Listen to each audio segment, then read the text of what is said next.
Kalau Persib terus main kayak barusan, saya rasa back to back juara liga lagi untuk musim sekarang bisa sih. Mari kita bahas dari sudut pandang penikmat sepak bola, bukan pengamat sepak bola. Dari Sabang sampai Merauke, kita bersaudara. Bobotoh, salam dunia dimanapun kalian berada, sungguh di luar dugaan. Kalau menurut saya ya, ini di luar ekspektasi banget. Saya kira Persib akan bermain lebih santai karena yang pertama ini laga pramusim, seperti apa yang dikatakan oleh Coach Bojan Hodak. Persib juga mungkin tidak akan terlalu ambisius. Permainan pun karena pemain baru saja bergabung, belum terlalu lama berlatih, bahkan ada beberapa pemain yang baru ikut latihan juga, jadi kondisi fisik mereka belum stabil lah. Tapi Boboto, saat melawan PSM Makassar barusan kita menang 2-0, itu di luar dugaan. Kalau Persib tetap bisa bermain seperti di tengah-tengah liga yang reguler gitu, kayak bukan pertandingan pertama. Chemistry udah bisa dibilang cukup bagus. Fisik para pemain cukup bagus. Dan tentunya pragmatis Bojan Hodak tetap ada. Mengalir DNA-nya di Persib Bandung selalu bermain cepat dan tepat. Itulah Persib Bandung sekarang. Dan saya juga menyoroti seorang Matteo dulu. Sebelum saya masuk ke skema permainan Persib tadi, saya menyoroti Matteo dulu. Ternyata tidak sesuai dengan apa yang saya bahas di awal. Yaitu bagi saya, Matteo di luar ekspektasi. Karena permainannya tidak terlalu bagus, tidak terlalu ngotot di lini tengah, seperti yang diharapkan seorang gelandang bertahan.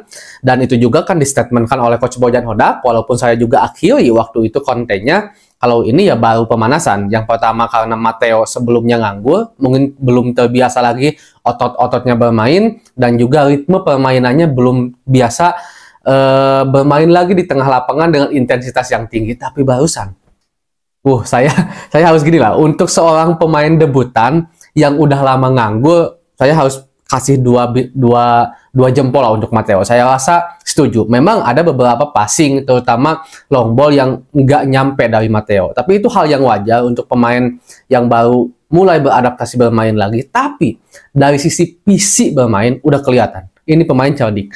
Yang kedua, mirip siapa coba? Mirip Ivar Jena. Bukan kita berlebihan, tapi harus kita akui mirip Ivar Jena. Memang nggak terlalu prak-prak kayak Kang Deddy Kusnandar, tapi dari segi sisi bermain, dari jagonya, pandainya mengatur ritme permainan untuk pemain yang baru debut, kita acungi jempol. Dan mudah-mudahan aja ini menjadi salah satu pembelian tersukses Persib Bandung di era Coach Bojan Hodak. Salah satunya adalah Kang Theo ini, karena wah, ini harapannya bagus lah. Intinya mudah-mudahan konsisten bahkan lebih baik. Nah, secara keseluruhan kita harus akui Teja tampil bagus. Ada satu save yang sangat luar biasa di Teja Paku Alam. Kalau untuk penjaga gawang sih kita sebenarnya hal yang tidak perlu diperdebatkan. Ada Kevin dan Teja itu kualitasnya 11-12. Dan di empat belakang diputuskan yang bermain itu Kakang. Ternyata memang pemain-pemain baru seperti Gustavo, apalagi Delpino yang baru bergabung, belum diturunkan oleh Coach Bojan Hodak. Mungkin nanti di laga kedua kayaknya udah bisa diturunkan. Dan bagi saya Kakang tampil cukup bagus untuk seorang anak muda, mendampingi seorang Nick Weaver. Robby Darwish juga seperti biasa ngotot banget. Ini anak bagi saya benar-benar menyerap ilmu yang luar biasa ketika dipinjamkan di Dewa, sehingga membawa ilmunya agar bisa berkontribusi bagi Persib Bandung. Dan bagi saya sekarang udah bisa dibilang ada pelapis yang cukup sepadan untuk seorang hand-hand, walaupun memang Robby Darwish ini bisa bermain di beberapa posisi ya. Bisa bermain di gelandang, bahkan tadi aja bermain di penyerang sayap itu kan. Dan di kiri, Edo dan juga Nick, udahlah gak usah dibilangin, Edo memang kualitas timnas. Edo itu label timnas walaupun sering cadangan karena ada bule. Tapi ya harus diakui juga bahwa kualitasnya luar biasa. Di lini tengah, Kang Theo, Mark dan juga Beckham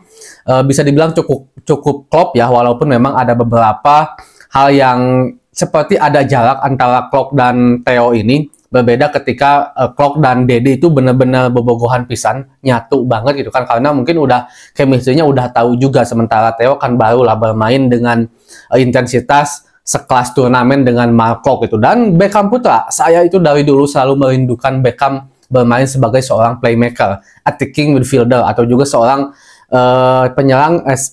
seorang gelandang yang agak didorong sedikit, yang lebih condong ke seorang second striker mendampingi David da Silva. Karena yang pertama, Beckham itu posisi aslinya memang di situ. Sebenarnya bukan penyerang sayap, cuman karena di tengah itu begitu penuh, jadi Beckham sering dimainkan di sayap. Karena Beckham ini sebenarnya seorang pemain yang memang memiliki kualitas dan senjata yang bagus untuk bisa dimainkan sebagai seorang second striker. Cuman memang minusnya sedikit hanya posturnya aja. Dari segi penguasaan bola, dia jago ngotak-ngotek juga gitu kan. Skillnya bagus juga, bagaimana juga dia ngirim umpan-umpan bagus juga. Dia juga bisa akselerasi, bisa menjadi salah satu pemain yang memberikan sebuah ancaman, memberikan satu senjata ketika pemain lain itu begitu buntu untuk membuka pertahanan lawan itu kan. Sementara David da Silva dan Chiro Alves, ya kalau ini ya udah gak bisa diomongin lagi lah, udah bagus itu. Febri juga tampil bagi saya sekarang lebih leluasa. Terlihat banget bahwa kepercayaan diri seorang Febri Haryadi udah mulai muncul dari beberapa pertandingan di Championship Series, termasuk di Piala Presiden. Saya rasa dan saya berharap Febri kembali kepada top performanya, walau mungkin sulit untuk bisa seperti dahulu, tapi seenggaknya jangan jelek-jelek amat seperti biasanya lah. Dan ini udah kelihatan dari begitu seringnya Febri dikasih jam terbang dan kepercayaan. Dan masalahnya itu di babak kedua. Di babak kedua walaupun kita menang, kita bisa dibilang hampir 100% dibombardir sama PSM. Dan bagi saya ini juga menjadi satu semacam pembuktian atau semacam kualitas di lapangan yang bisa terlihat langsung oleh staf kepelatihan bahwa ya kita belum memiliki pelapis yang benar-benar sepadan. Di beberapa posisi mungkin ada, seperti di penjaga gawang Taji ada Teja dan Kevin, oke. Di sisi kiri, sisi kanan, oke. Back cukup ada lah, walaupun memang Papa Victor hari ini tampil cukup baik, tapi biasanya kan Papa Victor sama Jupe itu agak kurang untuk bisa gapnya terlalu jauh antara Nick dan juga Gustavo ya. Kalau sekarang di lini tengah kita bisa dibilang cukup mempunyai pelapis yang bagus juga. Ada Markok di sana, ada Rahmat Irianto di sana, ada Kang Theo juga sekarang, ada Abdul Aziz dan segala macamnya. Di lini serang khususnya seorang David da Silva ini nih yang masih agak kesulitan gitu kan. Kalau untuk sayap memang ketika kehilangan Chiro penggantinya ada, tapi memang jauh levelnya dengan Chiro. Tapi seorang David da Silva itu benar-benar nggak ada. Yang pertama mungkin Ryan Kurnia ini karena dia adalah posisi aslinya sebagai seorang sayap, bukan seorang target man yang sempurna seperti David da Silva. Dan saya harap sih dengan adanya seorang Dimas Derajat bisa seenggaknya memenuhi Lego yang hilang dari pelapis David da Silva di musim kemarin. Begitu juga dengan sang pemain baru Adam Alis. Dan saya tentu sangat-sangat mengharapkan Persib bisa bisa bermain dengan skuad terbaiknya. Dengan ada Del Pino, ada Adam Alis, ada Dimas Derajat, ada juga Gustavo.